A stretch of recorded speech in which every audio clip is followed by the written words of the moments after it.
achievements in the field of films, sporting activities, music, achievements in medicine. But here's one that you probably haven't heard of: World Championship Whistling. We have on the show tonight a Melbourne fireman who is the whistling champion of the world. Ladies and gentlemen, Ralph Wiedering.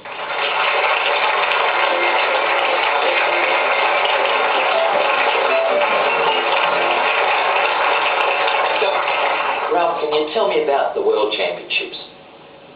Yes, they came about because of some friends of mine, some mates of mine at the fire station in Winter earlier this year saw a show that's called That's Incredible, and there was a part of the previous year whistling competition on there, and they suggested to me that I'd go up there and have a go at it, and so they held a few raffles and a few barbecues and functions like that, and they raised a magnificent sum of some $3,000 to send me over to America. But where are the championships held?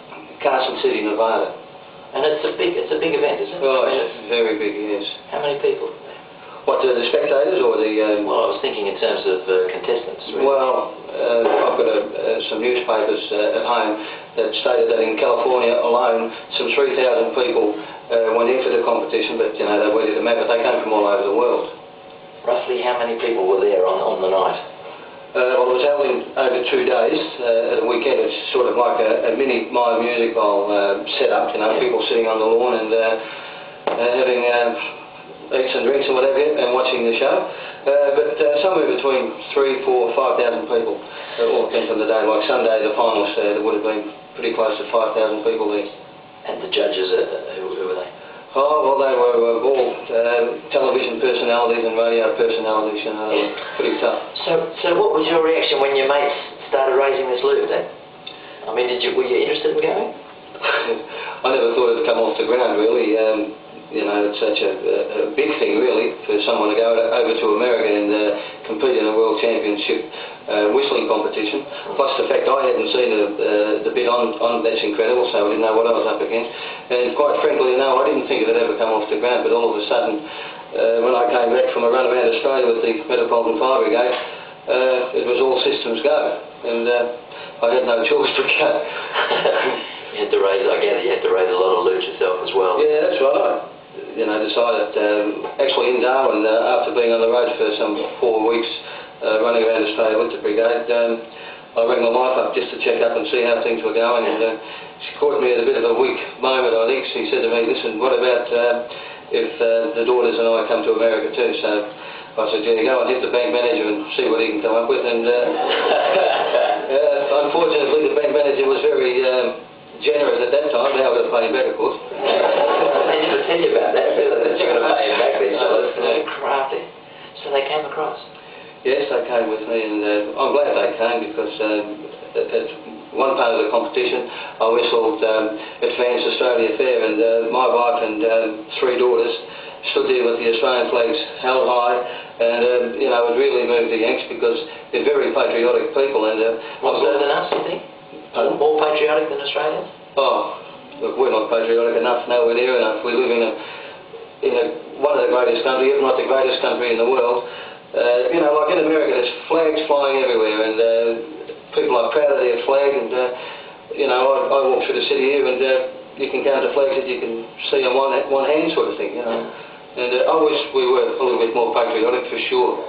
You know, but you feel that the fact that they stood up with a flag that really moved the crowd? Oh, it moved them, because they came to me later when the competition had finished, and they said, look, you've fogged up my glasses, and some people there were crying, and that's a fact. You know, they were really, it really moved them. Well, these, I mean, you've got some of the trophies here, but the big fella on the end, that's the actual trophy for the World Championship. That's right. That's the grand champion of the world. That's correct.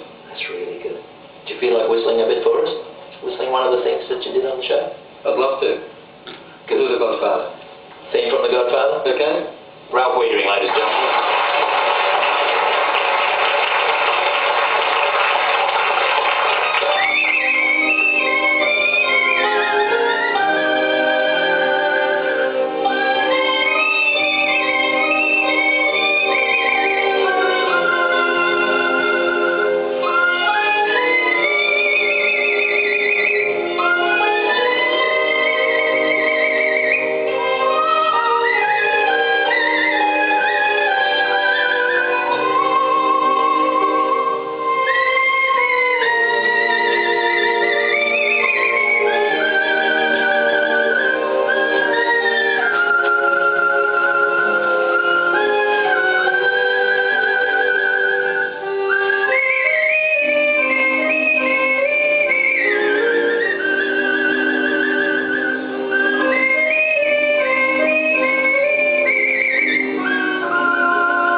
Are you going to head back and defend your title next year? Oh, I sincerely hope so, but I'll have to depend a lot on sponsors next year. You looking for a sponsor for next year? My word, I'll have to. Well, Australia, get into it. What about a big burst of applause from Mark?